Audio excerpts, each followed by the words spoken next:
Voilà, bienvenue dans cette séquence consacrée au potentiel coulombien.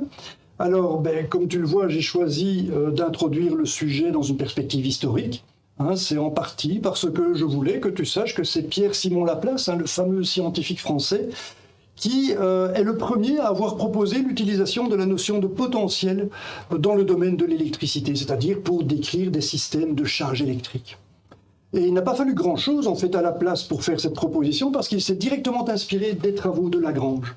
Lagrange qui, lui, travaillait dans le domaine de la gravitation. Il se basait donc sur la théorie de la gravitation universelle de Newton, qui est symbolisée ici par le champ gravitationnel de la Terre. Alors Lagrange avait introduit la notion de potentiel gravitationnel à l'image de ce qu'on a fait dans la séquence précédente avec le champ électrique. Tu vois d'ailleurs qu'il suffit de remplacer le champ électrique par le champ gravitationnel pour obtenir exactement la même expression. Et si Lagrange a introduit la notion de potentiel gravitationnel, eh bien c'est simplement pour simplifier les problèmes de mécanique céleste auxquels il était confronté. Un problème de mécanique céleste, c'est par exemple calculer la trajectoire que la Lune effectue dans son orbite autour de la Terre. Pour ce genre de calcul, la notion de potentiel est extrêmement pratique parce qu'elle permet en fait d'exprimer très simplement le principe de conservation de l'énergie. Et le principe de conservation de l'énergie, avec cette notion de potentiel, devient en fait un véritable outil de calcul extrêmement simple à appliquer et donc très efficace. Et donc voilà, pourquoi est-ce que Laplace a proposé ça dans le domaine de l'électricité ? C'est tout simplement parce qu'entre-temps, Coulomb avait fait la découverte de la loi de force électrique, qui est symbolisée ici par le champ électrique dû à la petite charge ponctuelle que tu vois ici. Et on constate que ce champ est en tout point analogue au champ gravitationnel, il est radial, il est en 1 sur R carré. La seule différence, c'est la constante, ici moins G fois M, qui est à remplacer par Q sur 4pi epsilon 0. À part ça, ces champs ont la même structure mathématique. Et donc Laplace s'est dit, puisque la notion de potentiel est extrêmement utile dans le domaine de la gravitation, pourquoi est-ce qu'elle ne le serait pas dans le domaine de l'électricité ? Et voilà, donc c'est donc le sujet de cette séquence. On va ici calculer le potentiel généré par cette petite charge ponctuelle qui est ici. C'est ce qu'on va appeler le potentiel coulombien, tout comme on appelle le champ généré par cette charge, le champ coulombien. Alors voilà, pour calculer cette distribution de potentiel ici autour de la charge, on va utiliser forcément la définition du potentiel et le champ coulombien ici qu'on va devoir introduire dans cette intégrale. C'est donc de ceci qu'on va partir. Alors voilà la définition du potentiel qui est donnée sous forme d'une différence de potentiel. C'est ce qu'on a vu dans la séquence précédente. Rappelle-toi, cette intégrale, elle exprime tout simplement l'intégrale de circulation du champ électrique depuis le point initial jusqu'au point final. C'est ce que symbolise ici cette petite flèche de I à F. Voilà. Alors, le champ ici, ce sera le champ coulombien qu'on voit apparaître donc ici. Et puisqu'on va devoir travailler sur cette intégrale, autant clarifier le plus possible ce qui va intervenir dans cette intégrale. On doit transformer cette intégrale qui pour le moment est très formelle, très symbolique. Elle est incalculable pour le moment. On va devoir la transformer en une intégrale calculable. Et donc pour ça, on va clarifier toutes les grandeurs qui apparaissent ici dans cette expression. La première chose, c'est ce x ici. On voit que E de x, c'est le point de calcul du champ, c'est un vecteur comme tu peux le voir, c'est donc un vecteur position que je vais ici prendre dans un repère dont l'origine est centrée sur la charge. Voilà, l'origine du repère, c'est la charge elle-même, et le vecteur x, tu le vois ici. Je pourrais aussi représenter le point I par son vecteur position. Alors je ne vais pas représenter le vecteur lui-même, mais je vais juste dire que le point est associé ici à ce vecteur position. Même chose pour xf. Et donc, je peux déjà un peu préciser l'écriture ici en disant que je vais de xi à xf dans la circulation ici du champ électrique. Voilà, alors pour le champ électrique lui-même, pour l'expression qu'on a, ben on a le R ici, ça tu le connais bien, hein, ce R-là, ben c'est la distance entre le point de calcul et la charge, la voilà, c'est aussi ce qu'on appelle la coordonnée radiale, hein, si je fais apparaître l'axe de coordonnées radiales correspondant à ce point, ben voilà, ça devient évident, hein, là c'est l'origine de l'axe, et ici je suis bien à R, hein, pour la coordonnée radiale le long de cet axe. Et le petit 1R ici, ben, ce n'est rien d'autre bien sûr que le petit vecteur unitaire, hein, qu'on connaît bien, le vecteur unitaire radial qui est donc parallèle à cet axe de coordonnées radiales. Voilà, comme ça tout est précisé. Et je peux donc maintenant me poser la question, hein, que va être la distribution de potentiel? Autrement dit, quel est le potentiel en un point quelconque ici dans l'environnement de cette charge Q, hein, j'insiste bien sur le fait que ce point est quelconque, je pourrais le choisir n'importe où, et donc la connaissance de ce V de X, eh bien, ça correspondra à la connaissance de la distribution de potentiel. C'est aussi ce que je peux appeler la fonction potentielle des points, hein, des coordonnées de l'espace. Voilà. Alors, comment connaître cette fonction à partir de cette expression-là? Ben, tout simplement en se rendant compte qu'une différence de potentiel, ben, elle fait apparaître, elle cache quelque part cette fonction, hein, puisque delta V ici, ben, c'est le potentiel en XF moins le potentiel en XI. Et donc, si je veux la fonction potentielle ici, ben, ce que je peux faire, bien sûr, c'est me débarrasser, hein, de ce moins VXI ici. Et pour ça, ben, je n'ai qu'à supposer que le xi dont je pars ici, eh bien, c'est le point de référence, le point de potentiel nul. C'est le point auquel je mets le zéro de l'échelle des potentiels. Donc voilà, je vais supposer ça, je vais supposer que ça, c'est mon point de référence de potentiel nul. Alors effectivement, hein, ceci serait égal à 0, je peux donc forcément m'en affranchir. Et voilà, je trouve ici l'expression du potentiel, c'est ce qu'on va appeler le potentiel absolu, ce qui n'est pas un terme extraordinaire, hein, parce que voilà, ça reste malgré tout une différence de potentiel. Même si on parle de potentiel absolu, il s'agira toujours de la différence de potentiel entre le point concerné ici et le point de référence de potentiel nul. C'est pourquoi je conserve ici l'écriture du delta, pour bien te rappeler que même si on parle de potentiel absolu, il s'agit malgré tout d'une différence de potentiel. C'est important à avoir à l'esprit, bien sûr. Voilà. Alors, ici, je n'ai pas encore le potentiel en x, tu es d'accord, j'ai le potentiel en xf avec cette expression-là. Tu es d'accord qu'il suffit que je limite ma circulation ici de xi à x. Si je limite la circulation à x, si je laisse tomber cette partie-là, ce que je vais faire tout de suite, eh bien, je vais forcément ici donc devoir mettre x plutôt que xf, là aussi, et j'aurai donc le potentiel au point x. Voilà, donc là je suis prêt à faire le calcul, mais pour ça, bien sûr, je vais choisir un point de référence ici de potentiel nul qui ne soit pas quelconque. Pour le moment, je n'ai pas beaucoup réfléchi à ça. Je l'ai mis n'importe où, mon point de référence de potentiel nul. Qu'est-ce que toi tu choisirais comme référence de potentiel nul? Un point qui soit un peu logique par rapport à la situation qu'on a. On recherche le potentiel de cette charge.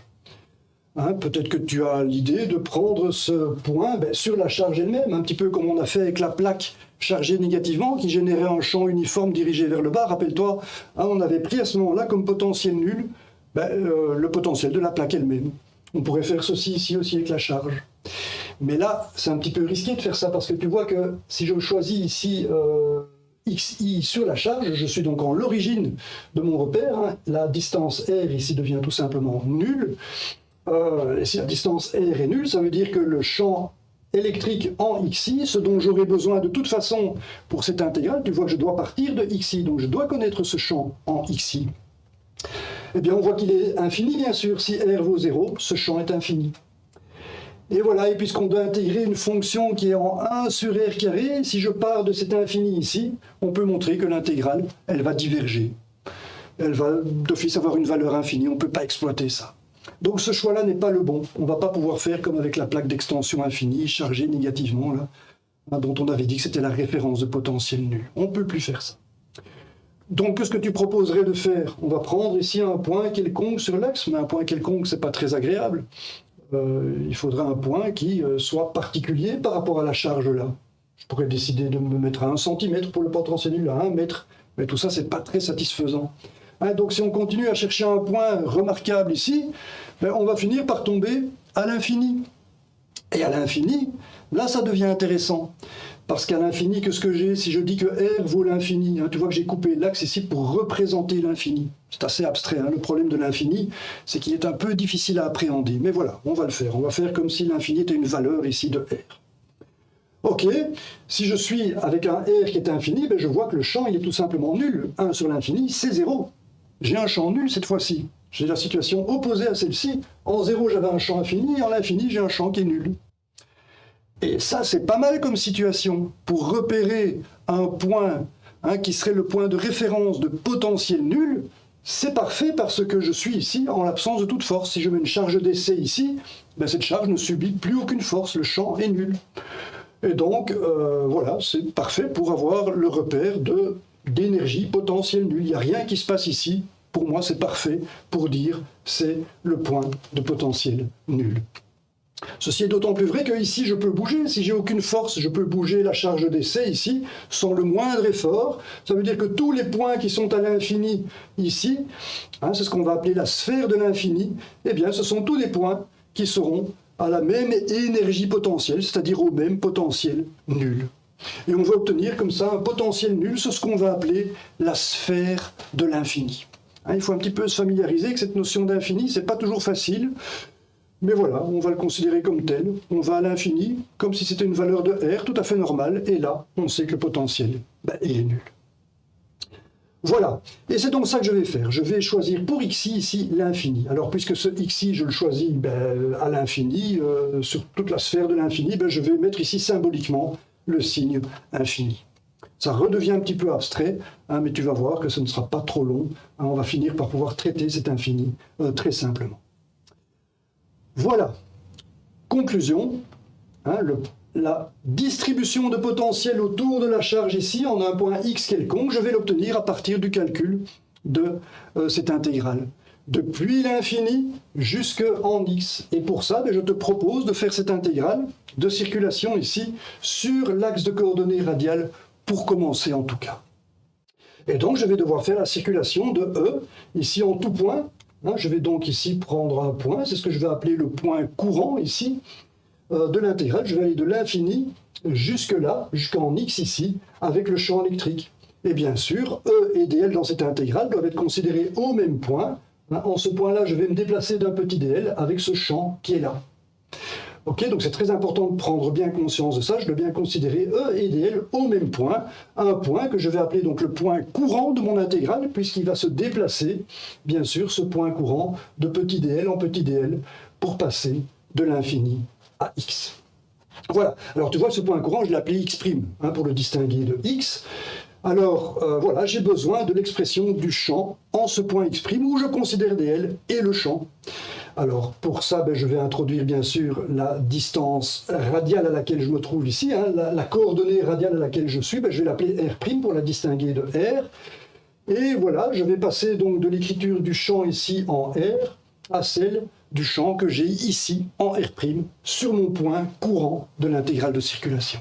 Alors pour ça, je vais passer de R à R', voilà, je vais baisser un petit peu pour faire de la place. Voilà qui est écrit, ceci c'est bien le champ ici pour le point courant. Parfait, j'ai déjà donc une bonne partie de mon intégrale, ici j'ai le E. Maintenant il me faut m'occuper du dl. Voilà, c'est l'élément infinitésimal de cette intégrale, il est forcément essentiel, et si possible, je devrais l'obtenir en fonction de la variable qui est ici. Comme ça, j'aurai une intégrale qui sera tout de suite calculable. Eh bien ça, heureusement, c'est pas trop difficile, puisque le dl, tu vois qu'il va, quand je vais parcourir le dl ici, pour faire circuler le champ E sur cette distance dl, le R', il va être modifié. Je vais passer de R' à une nouvelle valeur de R' que je peux appeler R' plus dR'. Le dR' ici, c'est tout simplement la variation de la coordonnée radiale R. Je suis passé pour R de R' à R' plus dR'. Et puisque je me rapproche ici de l'origine, ici R vaut 0, forcément le dR', tu as compris, il est tout simplement négatif.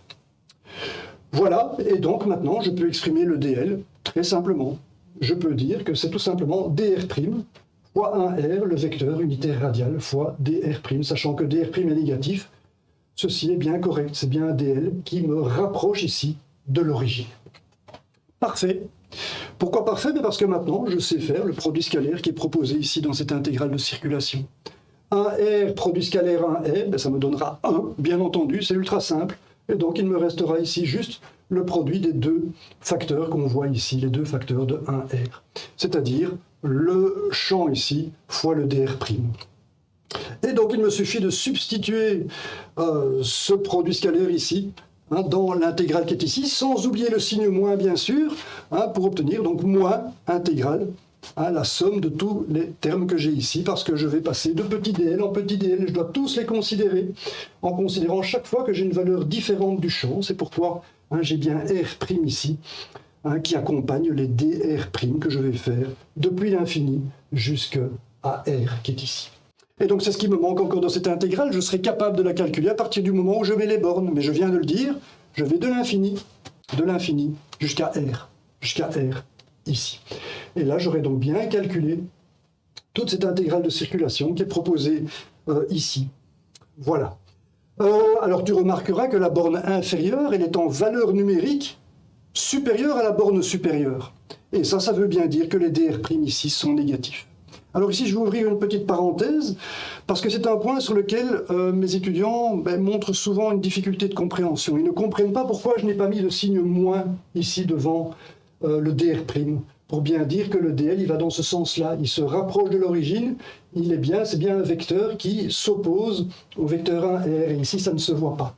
Je sais que ça met mal à l'aise certains étudiants, donc je voudrais ici t'expliquer que le dr' est négatif et c'est implicite dans cette intégrale parce que la borne inférieure est plus grande en valeur numérique que la borne supérieure.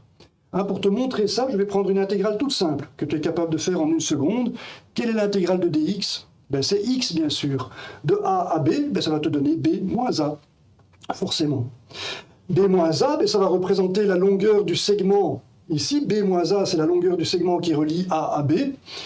Et donc voilà, si B est plus grand que A, ce qui est le cas ici sur mon schéma, tu vois bien l'axe X ici, B est plus grand que A, ça veut dire que ce résultat-ci est positif. Et dans ce cas-ci, on ne se pose pas trop de questions, tous les dx, que je rajoute à la suite l'un de l'autre, je fais la somme de tous ces dx, eh bien oui, c'est normal, j'obtiens bien la longueur de ce segment si je rajoute tous ces petits dx l'un derrière l'autre. Et je ne me pose pas la question sur le signe de dx. Mais par contre, si je prends B plus petit que A, la borne supérieure est plus petite que la borne inférieure, à ce moment-là, j'aurai un résultat négatif, tu es bien d'accord?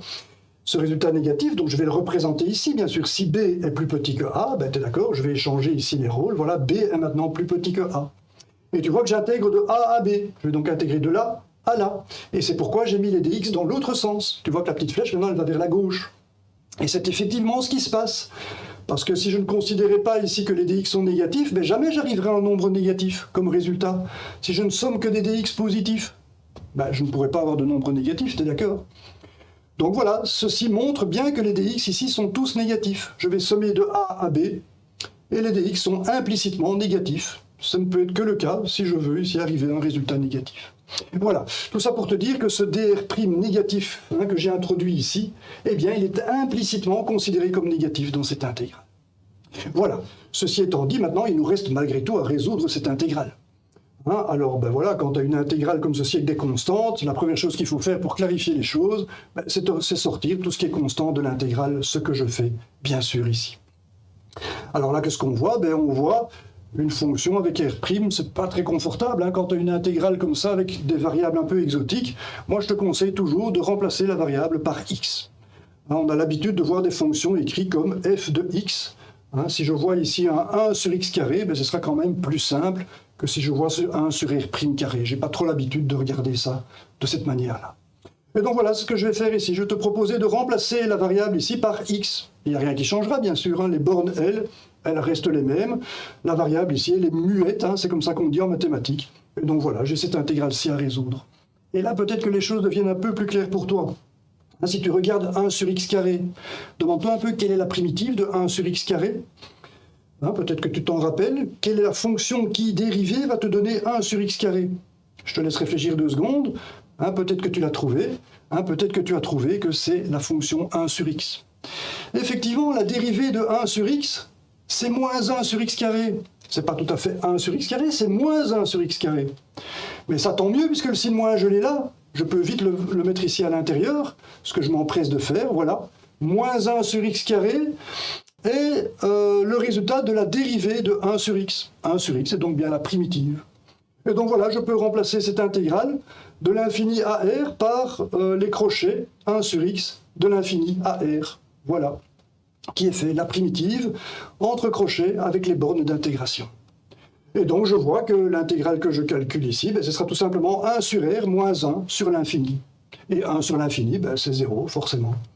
Donc voilà, j'ai obtenu ce que je voulais. J'ai obtenu ici le potentiel V de x. Et je vois que ce potentiel, c'est tout simplement Q sur 4pi epsilon 0 R. Et c'est ce que je vais écrire ici, c'est le résultat qu'on a obtenu. C'est ce qu'on va appeler le potentiel coulombien. C'est le potentiel associé au champ coulombien. Et on voit que ce sont deux expressions qui se ressemblent pas mal. Alors elles se ressemblent dans certaines limites, bien sûr. Ici, on a un champ qui est vectoriel. On voit le 1R ici qui l'indique. Ici, il n'y a plus le 1R. Fais attention, le potentiel est bien une notion scalaire. C'est un nombre. Ici, c'est un vecteur. La dépendance en 1 sur R carré a fait place à la dépendance en 1 sur R. Ça, c'est normal. Rappelle-toi, on a obtenu ce 1 sur x parce que c'était la primitive de 1 sur x carré. Le 1 sur R, ici, vient tout simplement du fait que c'est la primitive de moins 1 sur R carré qui apparaît donc dans cette intégrale. Donc voilà, mathématiquement, donc on comprend bien cette similitude ici. Voilà, ce qu'on va bien sûr dire ici, c'est que ceci représente bien une distribution de potentiel. Mon point X ici, il était tout à fait quelconque. Il n'y a rien qui fixait ce point à la base. J'aurais pu choisir un autre point, comme celui-ci par exemple, aussi à la distance R. Il est évident que j'aurais obtenu le même résultat. Il me suffit de refaire tout ce que j'ai fait comme démarche ici, le long de cet axe de coordonnées radiales là. Et le champ, bien sûr, me donnera exactement la même intégrale qu'ici, on le reconnaît. Et je peux comme ça multiplier tous les points. Je peux prendre une série de points à la même distance de la charge. Chaque fois la distance R ici, je trouverai toujours le même potentiel, qui est donc celui-ci. Voilà, donc l'ensemble des points qui sont à la distance R de la charge, ça va constituer une sphère qui sera donc une surface équipotentielle. Les surfaces équipotentielles autour de la charge, ici, ce sont des sphères, ce qui n'est pas une surprise, bien sûr, une charge ponctuelle présente, bien sûr, dans son environnement, ici, une symétrie sphérique, c'est l'évidence. Voilà. Alors les équipotentiels, en général, on ne les représente pas comme ça à deux dimensions, on ne pourrait pas aller bien loin dans les représentations. Je vais faire une coupe ici, voilà, la ligne pointillée ici symbolise cette sphère équipotentielle correspondant à la distance R. Et cette représentation en coupe me permet de la représenter pour plusieurs valeurs de R, comme tu peux voir. Toutes ces lignes pointillées ici sont des surfaces équipotentielles. Je peux comme ça aller jusqu'à la surface de l'infini. Et à la surface de l'infini, forcément, je me retrouve avec un potentiel de 0 volts. On voit apparaître ici, bien sûr, les unités du potentiel. Si je mets des chiffres, il me faut des unités, c'est 0 volts. Alors voilà, ici en R, selon les valeurs de Q et de R, j'aurai un certain voltage. Alors je vais dire que Q et R sont telles ici que j'ai 100 volts. Il faut bien choisir quelque chose, voilà. Je suis ici sur l'équipotentiel de 100 volts. Et la dépendance en 1 sur R m'indique que si je double la distance, si je passe de R à 2R ici, je vais tomber sur 50 volts. La moitié, bien sûr. Si je double R, le potentiel diminue d'un facteur 2. Et si je diminue la distance maintenant d'un facteur 2, je vais forcément doubler le potentiel. Je vais arriver à 200 volts. Et si je diminue encore, j'aurai 400 volts. Et si je diminue encore d'un facteur 2, j'aurai 800 volts. Et tu vois comme ça que je tends progressivement vers l'infini. Effectivement, en R égale à 0, j'ai l'infini pour le potentiel. Et c'est précisément ça qui nous empêchait de prendre la charge elle-même comme point de référence de potentiel nul. C'est parce que on tomberait sur un infini quand on fait le calcul de cette intégrale. Et c'est ce qu'on voit apparaître ici. On voit apparaître effectivement un potentiel infini sur la charge. Voilà. Alors que signifient ces voltages ? Peut-être que tu t'en doutes, mais je vais faire un rappel ici. C'est jamais inutile de rappeler bien la signification physique de cette distribution de potentiel que représentent ces chiffres qu'on voit apparaître ici. Voilà, pour ça, je vais reprendre la petite charge d'essai ici, Q0, et je vais imaginer que je transporte cette charge d'essai depuis l'infini jusqu'à la distance R, ici, correspondant au point X. Voilà. Alors pour ça, pour déplacer la charge, tu es d'accord que je dois combattre la force électrique qui vaudra Q0 fois E, donc je dois appliquer la force moins Q0 fois E. Et cette force, je peux la faire apparaître instantanément ici en multipliant toute la ligne ici par Q0. Moi, je m'empresse de le faire, voilà. J'ai bien moins Q0 fois E, dl. Je suis bien en train de calculer le travail de cette force, moins Q0 fois E. Depuis l'infini jusqu'à x, depuis l'infini jusqu'en x. Voilà, et je vais donc faire circuler cette force ici, depuis l'infini jusque là. Le travail dont j'ai besoin pour faire ça, eh bien, il me suffit de le diviser par Q0 pour obtenir le potentiel. C'est bien ça que signifie le potentiel. Le potentiel absolu, ou le potentiel coulombien de la charge Q, va tout simplement représenter l'énergie qu'il me faut pour amener une charge d'essai depuis l'infini jusqu'à la distance considérée ici, par le point X, c'est-à-dire la distance R, le tout divisé par la charge d'essai elle-même. Alors voilà, on peut faire simplement le raisonnement avec une charge d'essai de 1 coulomb, puisque j'ai 100 volts ici, je suis à 100 joules par coulomb. Ça veut dire que pour bouger 1 coulomb depuis l'infini jusque là, eh bien, il me faudra 100 joules. C'est la quantité d'énergie qu'il me faut pour arriver là. Voilà, donc c'est bien ça la signification de cette distribution de potentiel, de ces nombres qui apparaissent ici dans le champ scalaire représenté par cette fonction. Voilà. Ceci étant dit, donc maintenant, on peut peut-être se poser la question de savoir si j'obtiendrais le même résultat ici si je faisais une circulation un peu plus compliquée que ce que j'ai proposé. Pour le moment, j'ai fait la circulation bien gentiment ici le long de l'axe de coordonnées radiales. Il faut avouer que le calcul était simple. Je suis très vite arrivé à cette intégrale-là qui m'a conduit à l'expression du potentiel.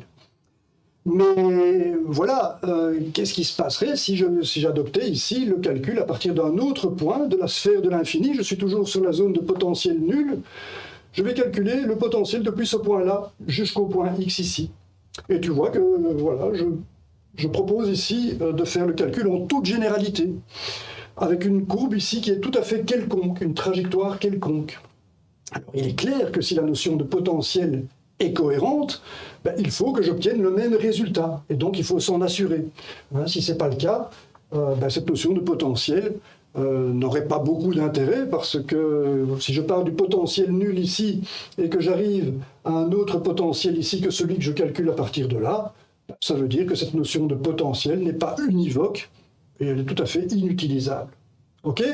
Donc voilà, il me faut le même résultat. Alors je vais m'en assurer. Qu'est-ce que je dois faire ici? Je dois faire la circulation du champ électrique sur cette trajectoire. Donc les dl, maintenant, ils sont quelconques. Alors regardons d'abord ce qui se passe avec le champ E. Le champ E dont j'ai besoin, bien sûr. Alors je suis à une certaine distance que je vais appeler R' de la charge. Et donc ce champ, je peux l'exprimer facilement. Ce sera Q sur 4 pi epsilon 0, R' carré, bien sûr, comme tout à l'heure, fois 1R, le 1R étant bien sûr le vecteur unitaire radial correspondant ici à ce point, bien sûr. Le champ est bien radial à cet endroit-là aussi. Voilà. Comme ça, tout est bien clair. Maintenant, je vais m'occuper du dl. Et le dl, il va être compliqué, parce que j'ai ici une trajectoire qui est quelconque. Comment est-ce que je peux exprimer le vecteur dl d'une trajectoire quelconque? Je suis un peu embêté, là. Mais en fait, non, ce n'est pas compliqué. Ce n'est pas compliqué, on n'a pas besoin de la connaissance du dl en toute généralité. Parce qu'en fait, le dl apparaît au travers de ce produit scalaire. Tu vois qu'il y a ce produit scalaire ici. Le dl apparaît au travers d'un produit scalaire avec E. C'est ce que je vais écrire ici. Je vais multiplier scalairement à gauche et à droite par dl. EdL, 1R dl. OK? Et donc, on constate que c'est surtout un R, produit scalaire dl, qui nous intéresse. C'est ça qu'il nous faut pour pouvoir résoudre cette intégrale. Et donc, pour ça, je vais m'intéresser à ce produit scalaire de dl avec la direction 1R ici. Voilà, je vais donc faire la projection de dl sur 1R. Voilà, alors pour ça, je vais regarder ce que ça donne. Ce dont il faut d'abord prendre conscience ici, c'est qu'un déplacement crée une modification de la coordonnée radiale. On est bien d'accord que ici, je suis en R'. Quand j'aurai bougé le long de ce vecteur-ci, avec le champ électrique ici, j'arriverai là. Je suis maintenant plus proche de la charge Q. Je suis passé de R' à R' plus dr'. Exactement comme tout à l'heure, je le faisais quand j'étais le long de la coordonnée radiale. Je passais de R', qui correspond à cette sphère-ci, donc, à R' plus dr', qui correspond donc à la surface que j'ai ici. Et voilà, donc mon petit vecteur, il a beau être incliné ici, je me rapproche malgré tout de la charge. Je passe de R' à une distance, ici, qui est plus proche de la charge, qui correspond donc à R' plus dr'. Avec un dr', bien sûr, qui est négatif, que je représente avec une petite flèche par là pour dire il est négatif. Voilà. Et donc, dans le produit scalaire que je fais ici, ce qu'on voit apparaître, c'est précisément la projection de dl sur un R. Et on voit que ce dr' est la projection. Pour que ce soit plus clair pour toi, ici, je vais prendre ma loupe pour voir ça en plus grand. Voilà mon vecteur dl qui va de la sphère de rayon R' à la sphère de rayon R' plus dr', sachant que le dr', c'est cette distance-ci, considérée comme négative, puisque je me rapproche de la charge. Ok. Et maintenant, je vais faire le produit scalaire, un RDL dont j'ai besoin ici. Eh bien, ce produit scalaire, tu le sais bien, quand on fait le produit scalaire d'un vecteur ici, sur l'autre, avec l'autre, eh bien, je fais la projection de ce deuxième vecteur sur le premier. Voilà, la projection perpendiculaire, bien sûr, la projection orthogonale, on appelle ça. Voilà, et tu constates que, précisément, je vais trouver, pour cette projection, le dr'. Ceci, c'est ce qu'on va appeler la coordonnée radiale de dl, puisqu'effectivement, la composante radiale de dl, ceci est un vecteur, dont la composante radiale est précisément dr'. Et donc, je conclus que ceci, c'est tout simplement le dr'. Le dr' que je peux donc mettre ici à la place de ce produit scalaire, et qui va me donner exactement la même intégrale que ce que j'avais ici. Symboliquement, voilà, c'est ceci. Que j'aille de travers, que j'aille en oblique ici ou pas, quand je me rapproche ici, le produit scalaire va me donner exactement le même résultat que si j'avais bougé ici de façon radiale, exactement comme je le faisais tout à l'heure. Et donc je retrouve le dr' ici, dans l'intégrale.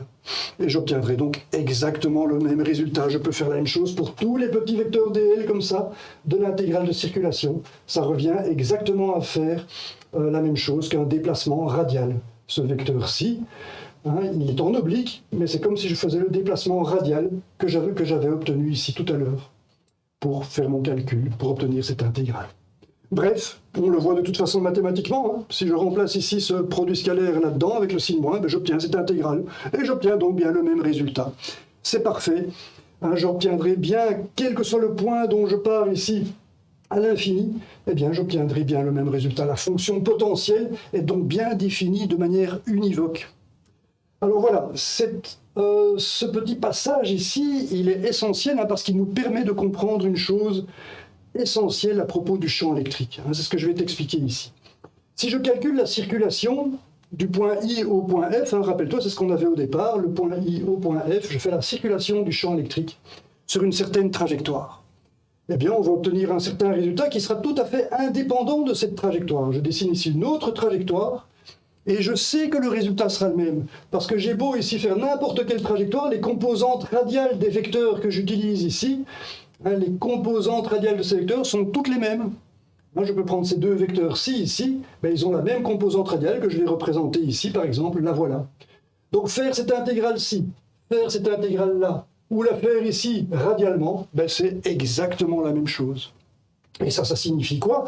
Ça veut dire que si je prends une charge d'essai, que je l'amène du point I au point F par la première trajectoire, ça veut dire que cette charge d'essai me demandera un certain travail, qui est traduit par ici, si je multiplie à gauche et à droite par Q0, d'accord? Et ce travail, sera exactement le même que j'aille par une trajectoire ou par l'autre. Et donc maintenant, si j'inverse ici le sens, si plutôt que d'aller de I vers F comme je fais ici au-dessus, je vais de F vers I maintenant. Tu vois que j'inverse le sens. Inverser le sens ici va revenir à prendre les composantes radiales maintenant qui vont dans l'autre sens. Ce vecteur-ci, il va en oblique, mais sa composante radiale, elle est ici. C'est juste l'inversion. Je fais l'inversion. Ça veut dire que si je vais de I à F par le haut, ça revient à faire l'intégrale dans ce sens-là. De F à I par le bas, ici, ça revient à faire cette intégrale-là. L'une est forcément l'inverse de l'autre. Je n'ai fait qu'inverser les dl. Si j'inverse les dl ici, ça revient à inverser les bornes d'intégration. Ça revient à renverser le signe, comme on l'a vu tout à l'heure. Et donc voilà, je sais bien que j'obtiendrai 0. L'intégrale de circulation du champ électrique sur une boucle fermée, c'est ce que j'ai écrit ici, ça c'est le symbole pour dire la circulation est fermée sur elle-même, ça me donnera toujours 0. Autrement dit, le champ électrique est conservatif. Si je multiplie par Q0 ici, je verrai que le travail dont j'ai besoin pour bouger une charge depuis le point I jusqu'au point I en passant par une trajectoire fermée sur elle-même, eh bien, tu as un travail qui est rigoureusement nul. Je ne gagnerai pas d'énergie, je ne perdrai pas d'énergie. Toute l'énergie dont j'ai besoin pour aller vers F, mais je la regagnerai en allant de F vers I. Le champ électrique est conservatif. Et mathématiquement, ça s'exprime comme ceci. Et c'est bien sûr ça qui rend le calcul du potentiel tout à fait cohérent, qui donne à la notion de potentiel toute sa cohérence et toute sa valeur mathématique, notamment pour exprimer le principe de conservation de l'énergie. Voilà, on est arrivé au bout de cette séquence. Donc voilà le potentiel coulombien tel que proposé donc initialement par Laplace. Laplace l'a proposé donc en analogie avec les travaux de Lagrange. Lagrange qui avait dérivé la notion de potentiel gravitationnel, donc à partir du champ gravitationnel, illustré ici pour la Terre, mais pour n'importe quelle masse, on peut lui définir un champ gravitationnel et on peut lui définir un potentiel. Et tu vois qu'il n'a pas fallu grand-chose à Laplace pour proposer le potentiel coulombien, puisqu'on voit ici l'analogie, la constante moins g fois m est remplacée par q sur epsilon 0, et tu vois que Lagrange avait cette même constante ici dans l'expression du potentiel. Et donc il est tout à fait logique de retrouver la même constante ici dans l'expression du potentiel coulombien. Donc voilà, c'est un travail tout à fait mineur pour Laplace, bien sûr. Quand on connaît le génie de Laplace, on se dit bien que ceci était tout à fait anecdotique pour lui. Il n'en a d'ailleurs pas fait grand-chose de ça. Laplace a proposé ça juste comme ça, par curiosité intellectuelle. Mais voilà, par intuition aussi, c'est quelqu'un qui avait une intuition tout à fait formidable. Et voilà, et s'il n'en a pas fait lui-même quelque chose, il s'est probablement dit que, sans mauvais jeu de mots, ce concept de potentiel avait un sacré potentiel d'utilisation sur le plan mathématique. Et effectivement, il a fallu attendre de nombreuses années avant de réellement exploiter ce concept de potentiel coulombien. Et pour illustrer ce potentiel, j'ai préparé une deuxième séquence, qui est la séquence d'illustration de cette notion de potentiel coulombien, une séquence à laquelle je t'invite bien sûr. Voilà, donc je te dis donc merci pour ton attention et à très bientôt donc, pour découvrir cette séquence d'illustration. Merci.